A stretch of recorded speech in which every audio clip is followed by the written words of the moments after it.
Om Sadashiva Samarambam Shankaracharya Madhyamam Asmadacharya Paryantam Vande Guru Param Ishvaro Guratmeti Murti Veda Vibhagine Vyomabda Vyapta Dehaya Dakshinamurtaye Namaha Sava Vedanta Sedanta Gocharam Tamagocharam Govindam Paramanandam Satguru Pranatoshmaham Om Om Shanti Shanti Shanti Om Namaste.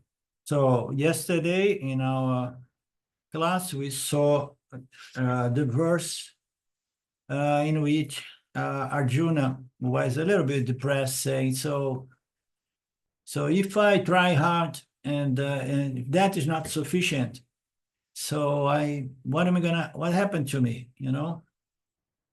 So what I gain if I fail, So is it all or nothing?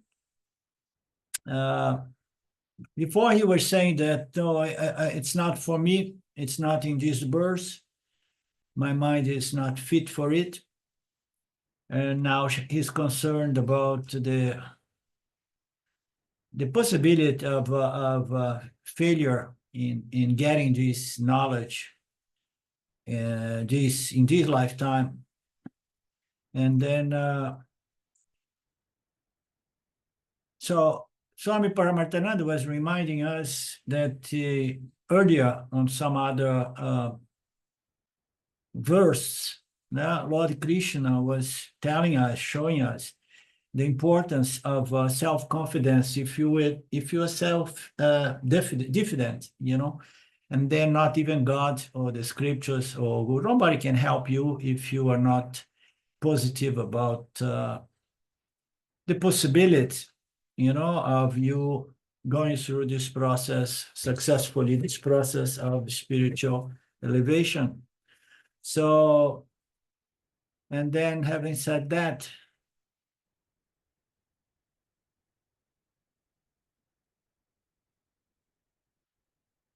the concern about, so I'm going to have to start from the scratch again. Am I going to be reborn totally ignorant? And so how does that work? And then, so what would be my next birth? And that's what allowed Krishna to prolong this chapter 6, adding some verse to try to calm down Arjuna's pessimistic attitude. So you have to try, as I often say, this is the best game in town. And as you just enjoy the process, you're going to enjoy more sattva guna, you're going to enjoy more happiness, more peace. Your mind is going to improve. Your mind is your instrument of experience. If you work maintaining and improving your mind, polishing the mind, and so on, you're gonna have a happier mind to live during these births, So it's the best thing to do is to work on your instrument of experience, which is the body mind, right? So you're gonna become happier, a little bit happier every day. Oh no, I want to control the field and go after what I want until I can secure that I can get all I want. You're gonna fail very bad. It's better you work on your mind in any case, forget about moksha, but try to improve your mind, improve your attitude, develop the psychological, mental strength, balance.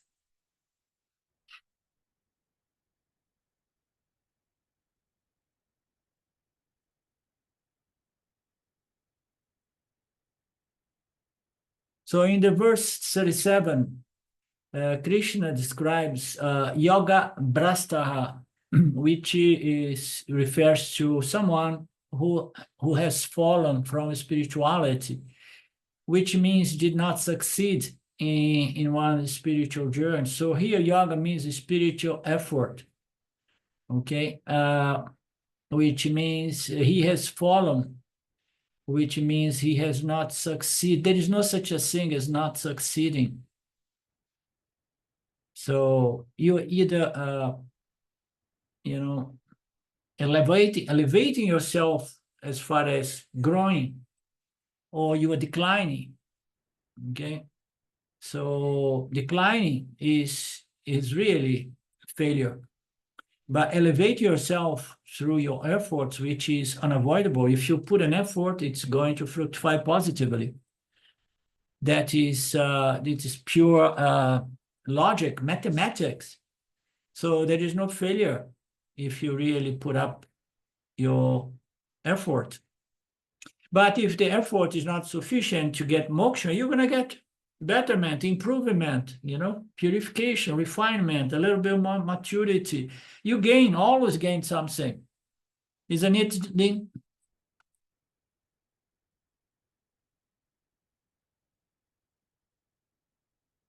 But some people see it's all or nothing. The very fact that he has failed indicates that he has fallen.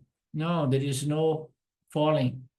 There is falling for someone who really rejects God and rejects the pursuit of self-knowledge and goes against laws and principles of the Dharma, because they become totally materialistic and they want their way at any cost.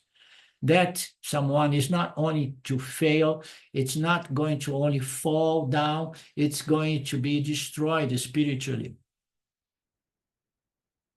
But then Swami here says, like, no, I mean, what the fact, the situation is that there are obstacles. The obstacles is our impurities, our, ignorance, bits and pieces of vasanas, which are hardwired, producing samskaras, tendencies, and, and patterns, and so on.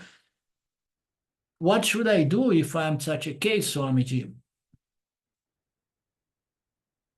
Attending the Vedanta classes may be not enough. And then Swami again points out the fact that if there are some obstacles here, we need to do some research. We need to examine these obstacles. And once again, he presents some aspects of possible obstacles. Supernatural force, obstacles from our surroundings, and obstacles form oneself in the form of ill health. So he's talking about supernatural force, obstacles in our environment, in our field of interaction, and ill health. So there are many more obstacles. So ill health here may go for mental and physical ill health, Suppose I lose my hearing capacity, so I can't hear the teaching. So this is an obstacle. Even though he could not put forth sufficient effort in his sadhana, the person is sincere, it's trust the scriptures, and suppose the person cannot hear, but he will find his ways to put up his effort. Nobody needs to give any excuse to say, oh, I have to give up because of this or that obstacle. I need to be earnestness. Nisargadatta Maharaj used to say that one of the qualifications is earnestness. I have to be so sincere about clarity, intention is clear, and I'm totally into it. So I understood the value of this spiritual path, pathless path, the path of understanding. There were some obstructions. but some obstruction one over the other, so Shraddha Upata. So my Shraddha, maybe he's saying that Upata,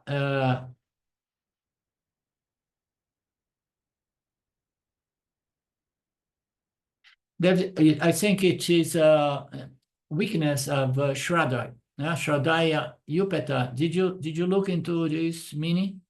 No. It sounds like my Shraddha may get shaken up. So Shraddha, there is a value, blah, blah, blah, blah, and let's see.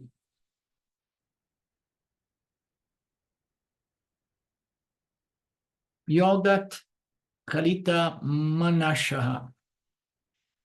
What will happen to this person?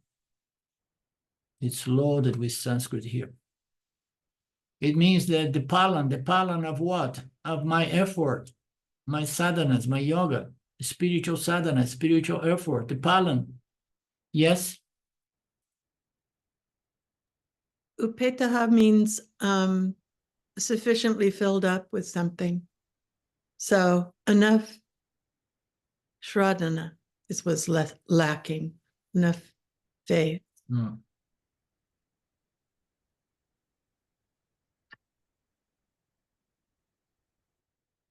As sufficient, can you repeat the definition of upetaha?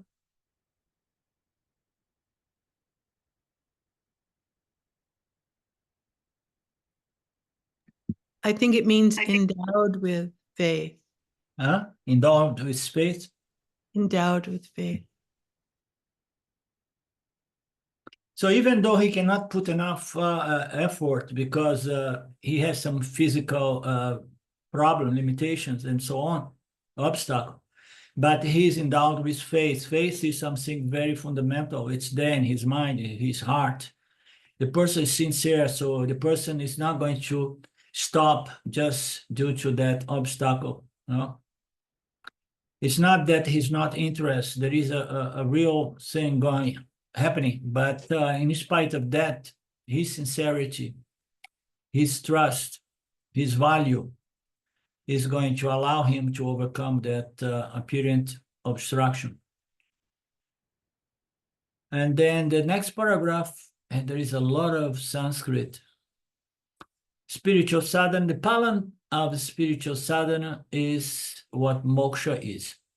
So the ultimate palan of the spiritual effort in the light of the teachings of the Upanishads and Vedanta and Gita, that palan is normally referred to as liberation, self-knowledge, which is the beginning of a process by which someone is free from samsara in every sense, free from ignorance, free from, the pressure put up from the samsaric vasanas, and free from rebirth, according to the scriptures on a macro level.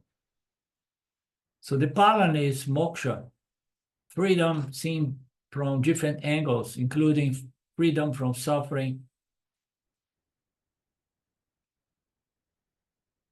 So this person could not attain moksha because there are some obstacles. Is that so? In spite of sincerity, because of various reasons.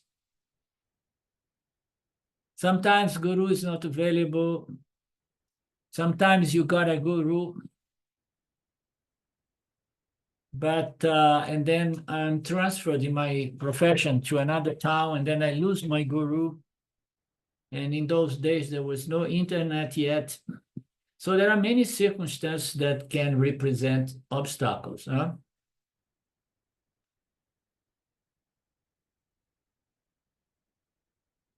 So therefore, even if I have the interest, but there is a possibility that the guru is not there. When guru is there, there was no interest for me. All these should combine.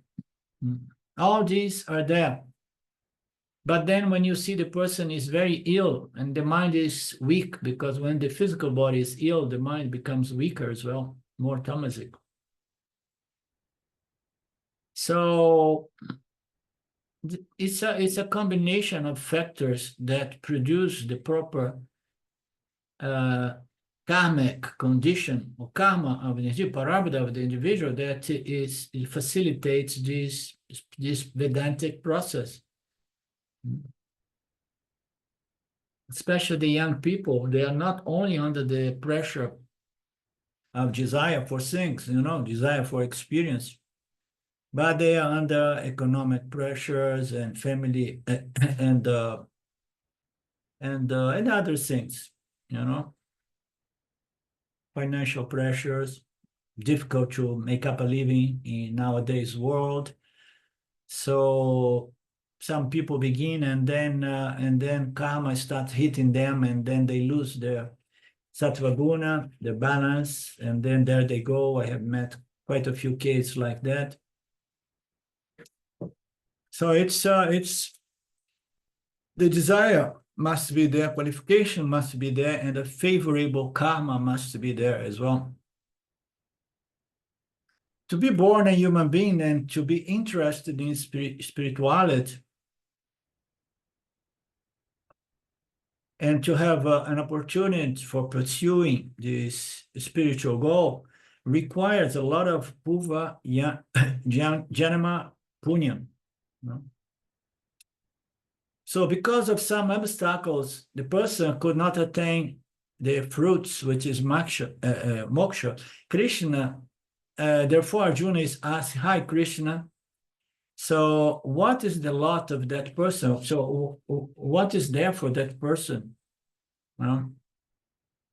He did not have, he had enough punya, spiritual punya, to get in contact with the scriptures, but the circumstance of this life is not favorable. It represents an obstacle. I have a friend who was my student, one of my best students. He got into a divorce, and then terrible divorce, and then the father died, the mother died, financial troubles, dispute for the children. So the person got such a karma that his life went upside down, and his mind is disturbed.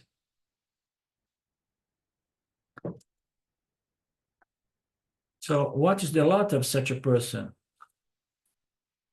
So will he have a lower birth, or will he have a human birth again? What will be his next birth? Krishna has to answer these questions, because we cannot know what is our next birth. So it's better Ishvara tell us. Therefore, Krishna, says Arjuna, in desperation and pessimism,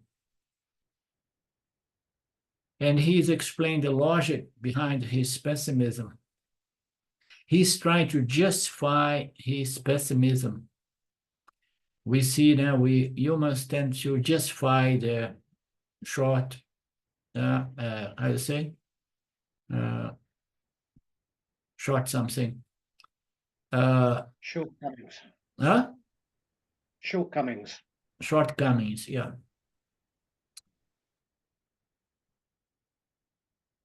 So there are some people who even argue, how I will not get moksha, and it is impossible. I have given so much into it. Krishna is wanting to do all struggles to bring Arjuna to moksha. But Arjuna is like that adamant horse. It's not moving. So Arjuna explains or justifies his pessimism. And that takes us to the next class, in which Swamiji again builds the context here.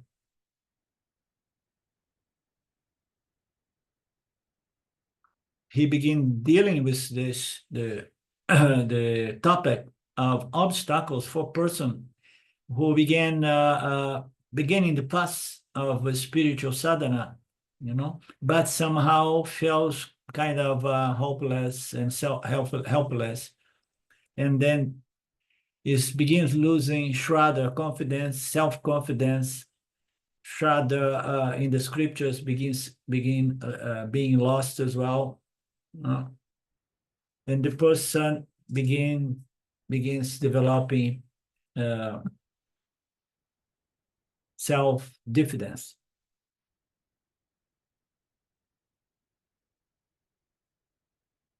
We've seen that by moving in this process, the person develops viveka and vairagya, as we have seen in the past class.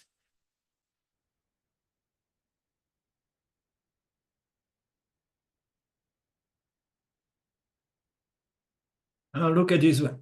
Krishna said that if a person should be successful in meditation, he has to develop detachment from the world.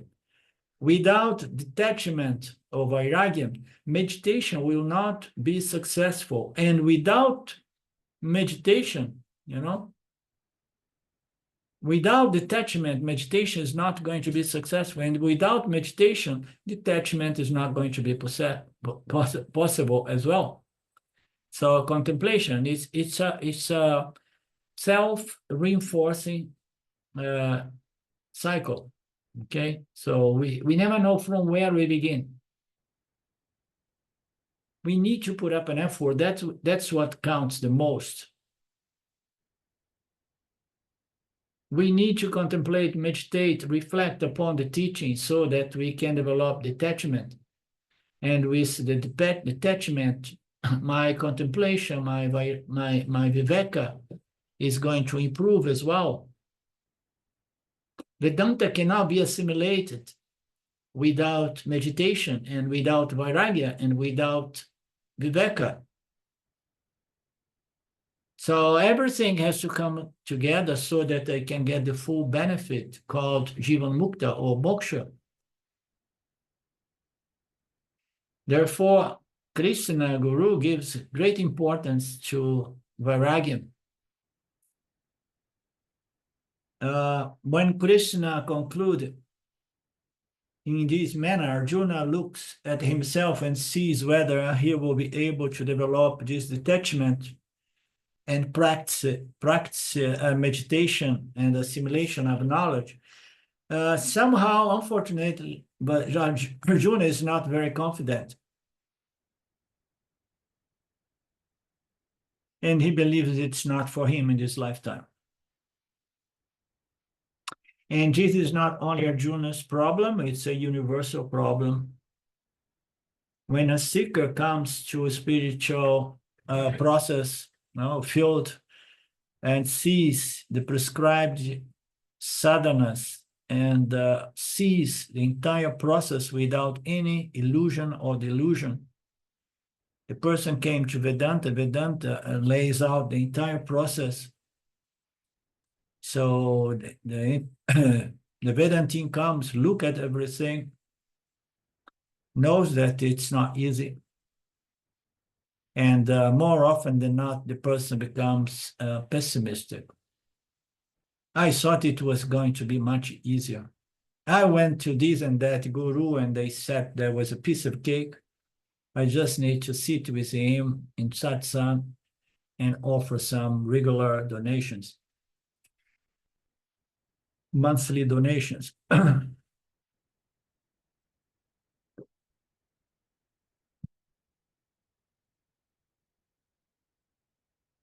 So there are a few people, maybe Shankara or Ramakrishna or Ramana, they are somewhere else. They are all somewhere down. We are all on a lower level in terms of qualifications. There are some very highly qualified people, elevated people. So the pessimism is like, I compare myself with other people. Pessimism is the most common obstacle for every seeker. It reminds me of a very, very funny thing. I used to have a few friends when I was living in India in the ashram of my first guru. And I was always in contact with people who are much more, they were really interested in meditation and the idea of enlightenment somehow. Most other people, they want to have a good time and so on. But there were some meditators among us. I was one of them. And there was a friend of mine from Italy that we used to talk about that. And then we say, so I want enlightenment. Yes, I want enlightenment as well. Okay. And then he turns to me and says, but have you ever heard of a Brazilian person getting enlightenment? It never exists. So your chances are equal to 0. You know, because you see people from Europe claiming they're enlightened, and here and there, India, many, you know, you have to be born in India maybe, you know, but a Brazilian guy.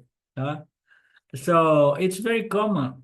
We develop these weird ideas that it's not for us. Pessimism.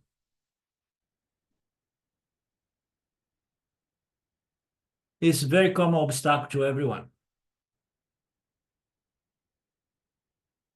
Arjuna is just identified with the large majority of humanity. He presents this problem for the benefit of all humanity.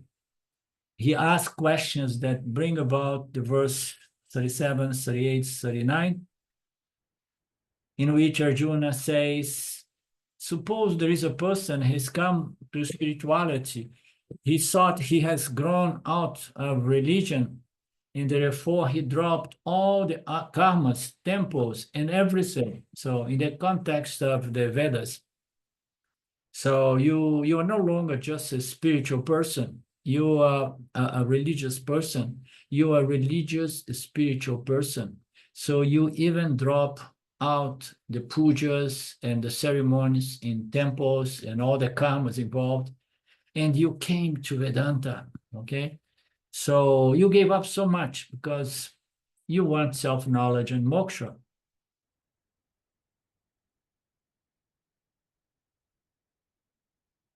Maybe physical, but then it finds some obstacles. And then he comes to yana yoga, relinquishing karma, marga, and everything from the karma kanda part of the Vedas.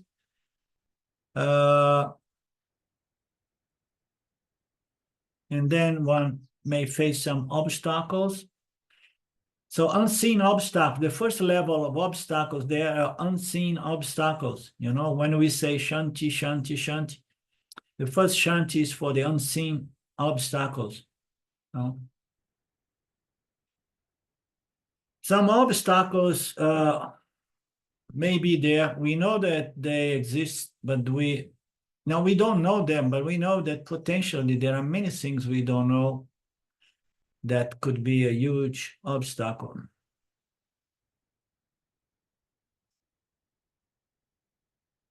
Suppose a person is very, very advanced spiritually, and then finally in life, this comet hits the planet again, and then the person leaves the body before completing his moksha, you know? So what obstacles? Oh, it came from outer space, you know? So what is going to happen to this person? The person did not complete the process. The person had a lot of faith, a lot of preparedness and qualifications, sincerity, but came an obstacle such as a meteorite. And then the person left the body without complete his or her journey. So what kind of palan the person is going to gain, since the ultimate palan, which is moksha, was not attained? Arjuna feels that he would not get karma palan also because he left the karma and spent the karma time doing yana with the hope that he wants to get a result which is higher than karma palan. I do not want svaga and came to moksha. I'm done with artha karma dhamma. I want moksha. So I'm going for it. So I know that there is nothing, no palan coming from any action for security, pleasures, or even for improvement. I don't care anymore for purification, improvement. I want knowledge.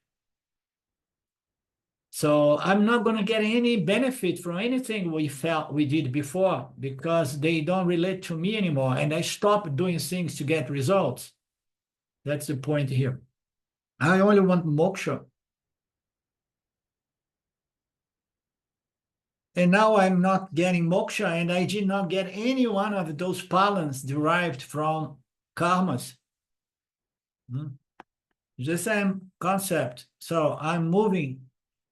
I'm just, I'm living for this ultimate goal, and I am giving up all the effort, physical, mental, and verbal, to get some karma palan, results of actions, verbal or physical actions.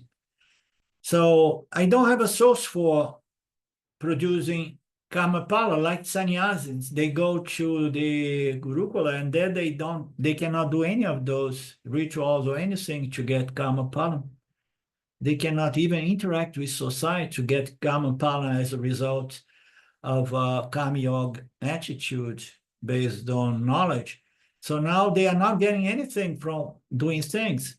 They can only gain something from understanding one's true nature, but he's not understanding, and there's not getting the yana palan. So I'm not getting anything. Have you ever thought about that, Mark? I do think about that from time to time. Actually, I was thinking this morning that may I not waste this effort I've got, and may I really put forth all the effort I can to get the result I want, because if not, what's life worth if I don't put this effort into this opportunity that I have? So I do occasionally think of these things. Yeah, and it spurs me on to work even harder at it. Very good. Yes, those thoughts, they exist in the collective level of people's mind.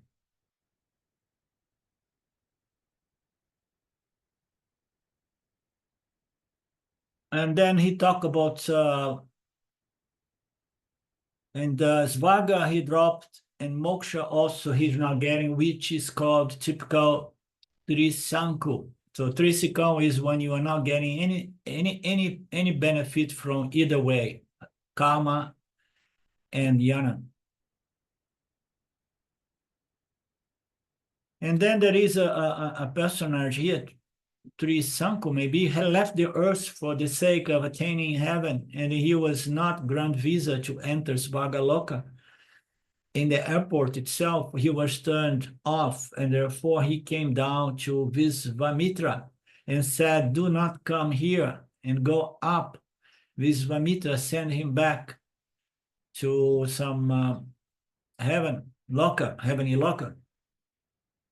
So Visvamitra is pushing him up, and Indra is refused the visa and pushing him down. So he was left in between. Similarly, Karmapalan, Bruta, Svaga, Apanasti, he's not getting either one of those two goals. Therefore, he asks, I'm not getting anything. This is really looking bad. And he is developing pessimism. These questions, these things, they are brought to surface in this beautiful, wonderful Vedantic texts because they need to be, highlighted. So, because those are subconscious dialogues that exist in our minds, So, am I really getting something worth the effort here? I could be enjoying my life. I could be making money, traveling around the world.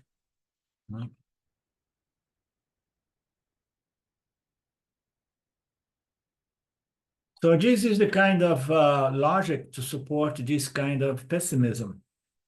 I will not be successful. And then what?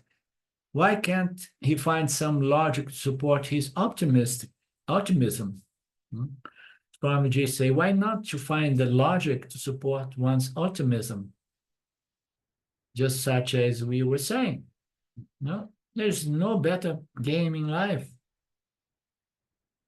As I grow in knowledge and in purification, I'm a happier person. I'm enjoying. This is the best game. But it seems that most of us are experts in pessimism.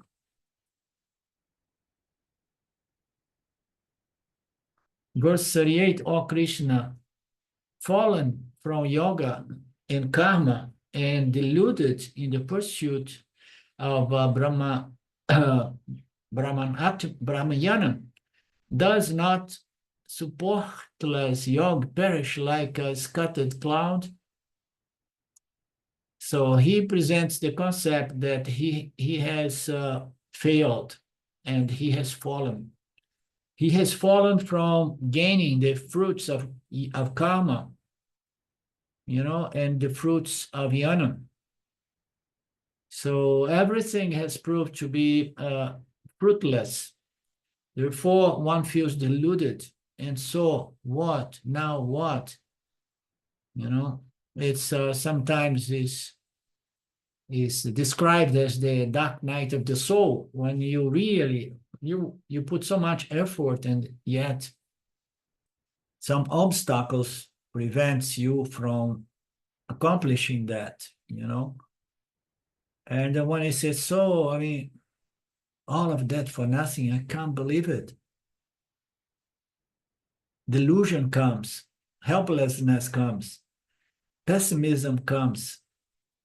And Arjuna says, so this yog, deluded, without anything to lean upon, any support, he is not going to perish like a scattered cloud. It seems to me that he's going to be destroyed.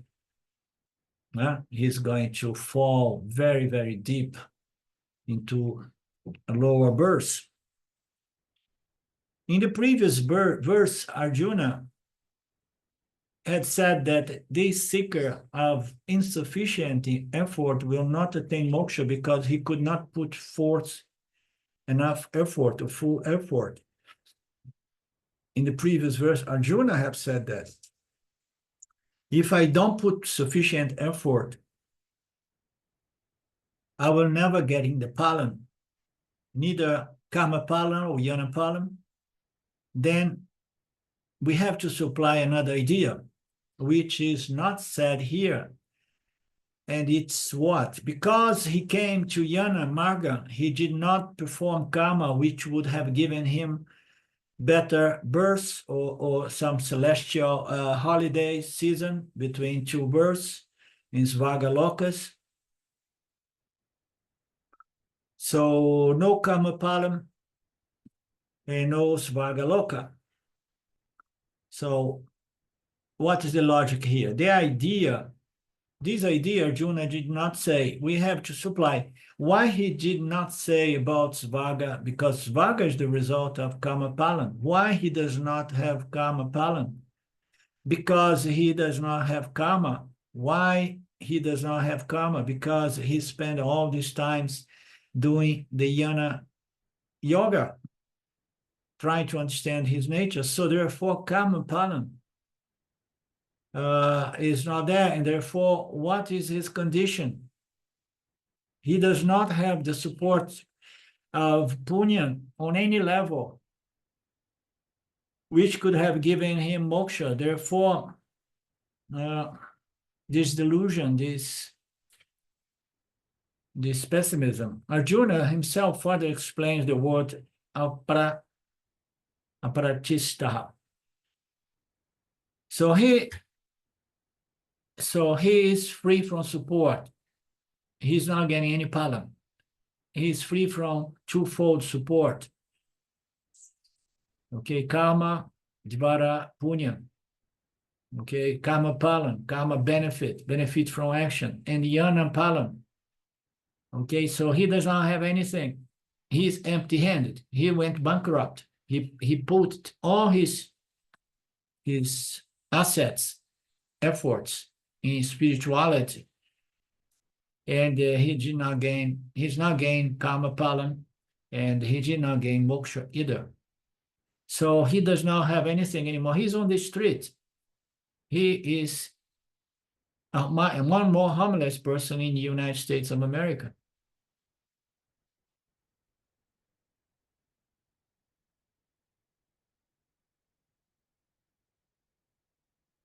Arjuna explained this condition. This condition can be compared to a small cloud that gets separated and later on fragmented, until it dissipates, it's destroyed.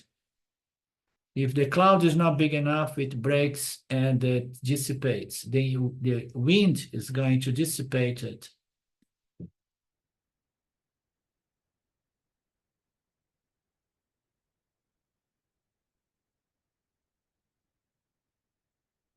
Just imagine a small portion of a cloud getting separated for a huge cloud.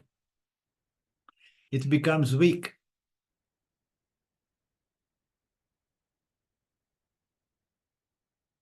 What will the wind do? You have to watch. The days we used to see, to enjoy watching, looking up at the sky, we could see what happens to those clouds. They dissipate. Now, nobody has time to look into the stars or the day clouds. But we can try to see those things in the pictures or in the cinema. That's why you find in the Vedantic literature, all the examples they present from nature, because they were staying in the ashram and looking around, looking up, looking down. We were just watching and seeing, this supreme intelligence teaching us with all the examples of nature. Therefore, you watch those cloudlets dissipating, and that's what he brings this example, that it's going to be like a cloud that is scattered and dissipated.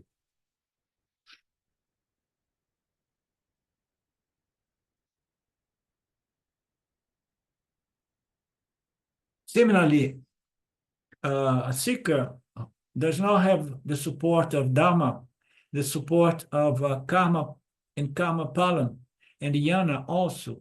Now he has become a very weak individual, and that's why in those days they did not allow a person to take to sannyasing that easily. When you take to sannyas in the Vedic culture, you cannot do karmas anymore.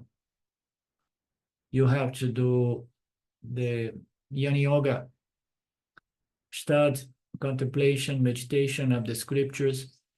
No pujas, no rituals, no karmas, spiritual karmas are allowed. So if you take that away from people, people better be prepared to really successfully, positively, optimistically go into the Jnana Kanda now, or Veda Anta.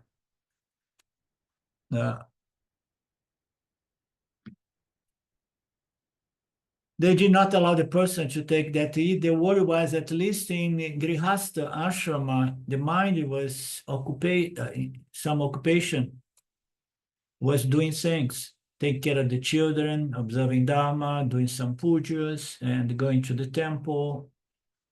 The mind had the environment, the society to lean on. So imagine a person gets out of all of that. He left behind family, jobs, all the associations and so on. Now he has the support of the Gurukula. What will happen? The mind does not have enough karma hold. The mind does not have Shastra hold. The mind, Shastra has been dropped. the dharma, the swadharma of the person has been dropped. The mind will dwell upon what? It is not prepared to hold on to the scriptures. The mind is going to be only left with sensory pleasures. That's why the sannyas, they look forward for the next meal again and again, because it's one of the few left enjoyments, pleasurable enjoyments, sensory enjoyments left.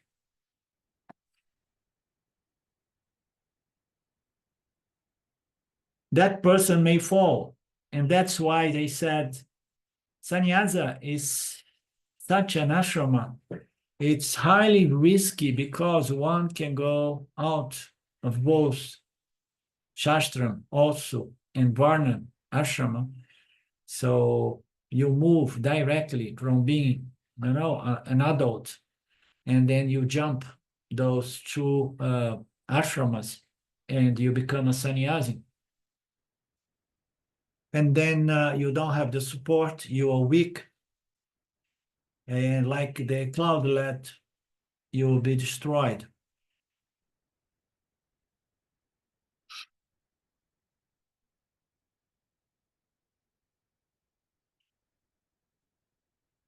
Therefore, Abraham is equal to, so like a cloudlet, the person will not perish.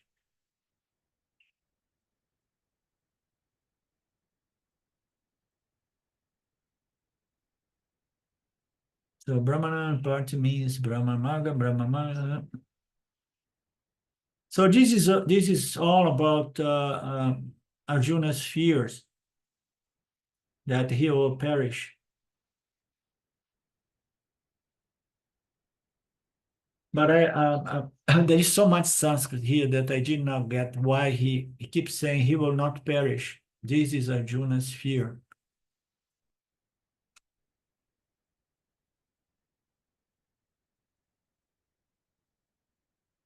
Like the cloudlet, will he not perish? Here, Krishna, having fallen from the path of Brahman.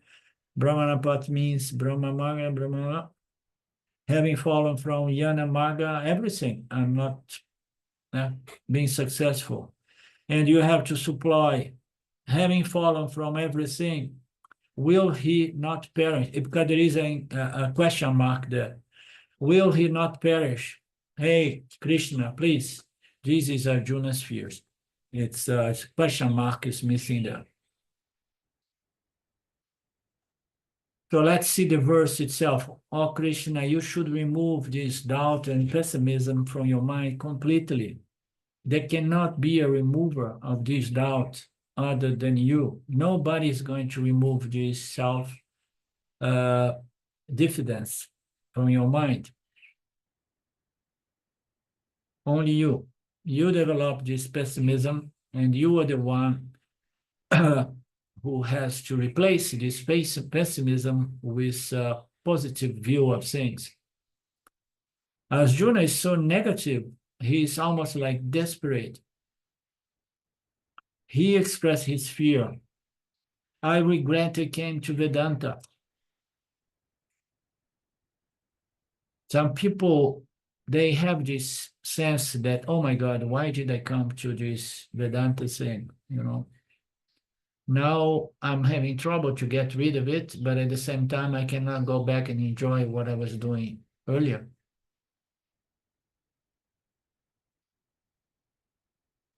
So you have to destroy this pessimism.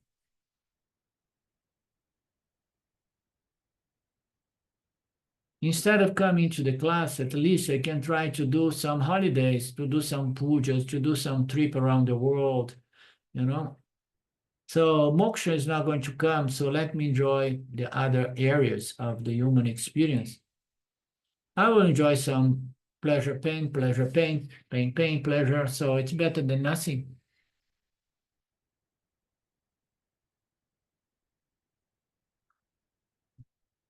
Suppose Krishna, Arjuna type of students are there, not you, huh? If knowledge does not come for that student out of the class, and at least I could have done some other activities.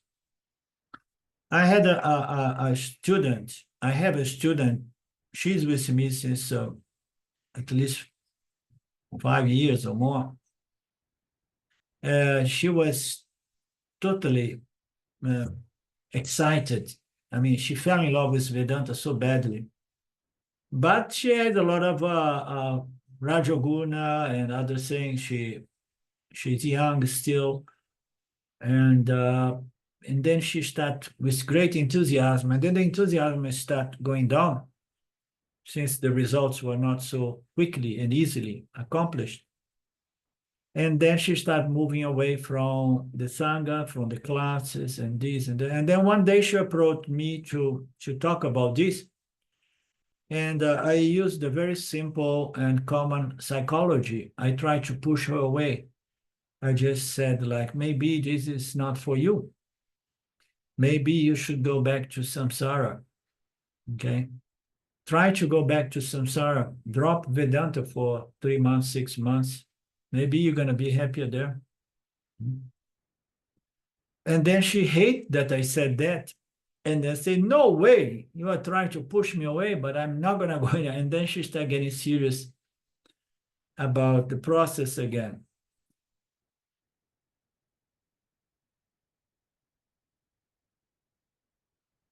Arjuna was going beyond pessimism, that he was thinking that he would be destroyed. He was going to be totally destroyed, spiritual destruction.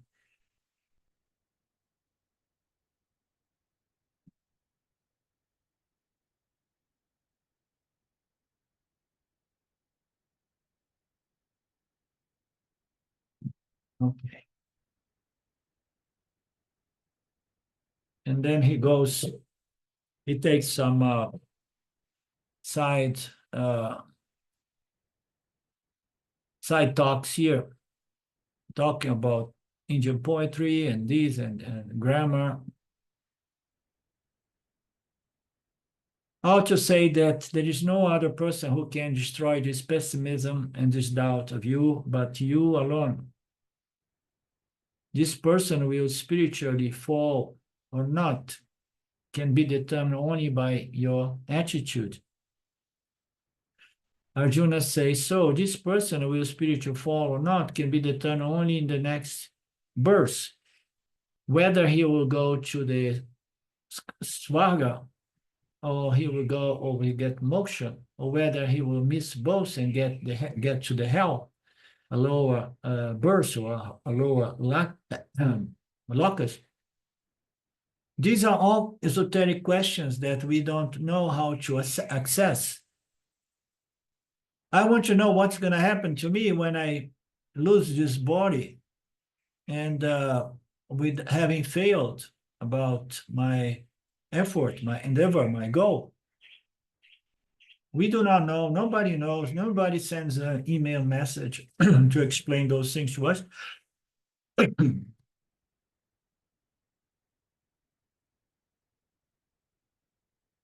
We do not know even what's going to happen tomorrow morning, much less what's going to happen in my next birth.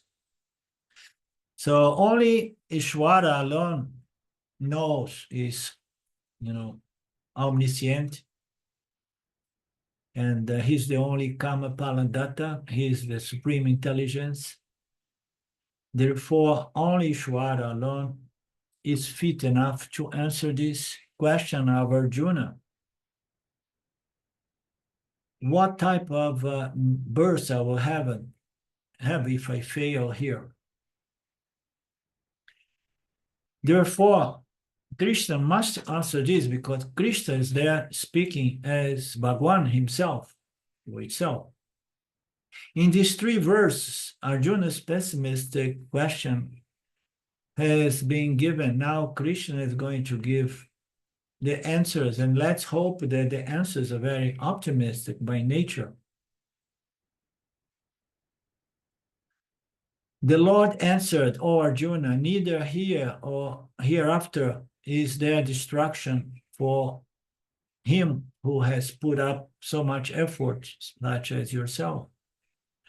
A doer of good does not attain any evil end, my son. So he tries to relax Arjuna right away. Okay, I'm sorry, I misread the verse 39. That was Krishna saying that only you can remove this doubt of mine. Okay, I interpret as Krishna was telling that to Arjuna. Now, Arjuna was saying that only you can clear this doubt from my mind, nobody else. You are Bhagwan himself. So you are Brahman. So I'm experiencing this negativity, pessimism.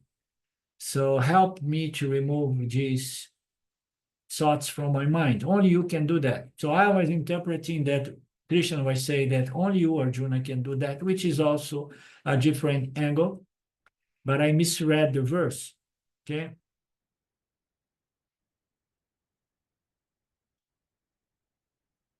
So, and Swami was explaining actually why only Krishna can answer, can explain that, because human beings have no idea about afterlife or lokas. We get some hints from the scriptures. We cannot verify any of that. Therefore, we invoke the Lord to tell us, to give us peace of mind in spite of our total ignorance in respect to our future parameters.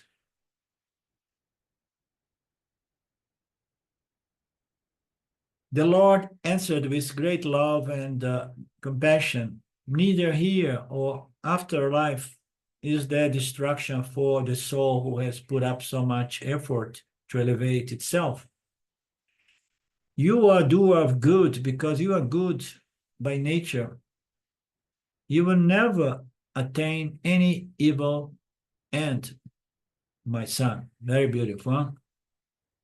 We need to understand that human beings, we human jivas, we are very limited in what we know. We were born in this dense avidya, ignorance, that somehow moves us almost as blind people through life, trying to find a way towards light. But we make mistakes. We develop bad attitudes. We become pessimistic. And we try to find help with the Lord, consolation with the Lord as well. Help me to overcome my limitations, my short takings, and so on. And Krishna says, yes, my dear, you will never be distracted because you are doing your best. You are fundamentally a very good person. You will never be distracted. Krishna is therefore giving great consolation to Arjuna, to all of us. Do not worry. Leave the result for later. First, I'm telling you, do not worry. Be positive. Be positive. And then Krishna, the Lord, gives the answer. I will give you the gist of the answer. The idea is this. Suppose a person comes to Jnana Yoga, Jnana Marga. What is Jnana Marga? Serious study of the scriptures, Shravana, Manana, Nididhyasana, systematically, consistently. Certainly, it is different from those karma kanda sadhanas. Now, you are not doing these regular religious activities presenting the karma kanda. At this moment, you are studying the Gita and the Upanishad. So now the Shastra says Vedanta Shravana has got twofold benefit. This is very nice. Now I remember this passage. It's very beautiful. We're gonna have to do it this Friday. We're gonna cancel our kennel this Friday to do this one. Just kidding. We are patient. Yeah. Okay, okay. Anything from you? It just, we're so fortunate. The human birth, the interest in this, and the refuge of a sage. It's just, I mean, so fortunate. Yeah. Merits, good punya, good efforts. In spite of all our defects or limitations. I have to see things positively. It's very tough to live, as I often say, in this planet, because maybe in some other place it's not that difficult. Maybe there are some places where people are much more purified and much more compassionate and loving and experiencing empathy, and maybe this is the dream. Maybe it's possible. But here we know that we are moved by so much ignorance, and in spite of that, we come to the scriptures. We take refuge in the Lord, and we begin this process of Shravana, Manana, and Nididhyasana.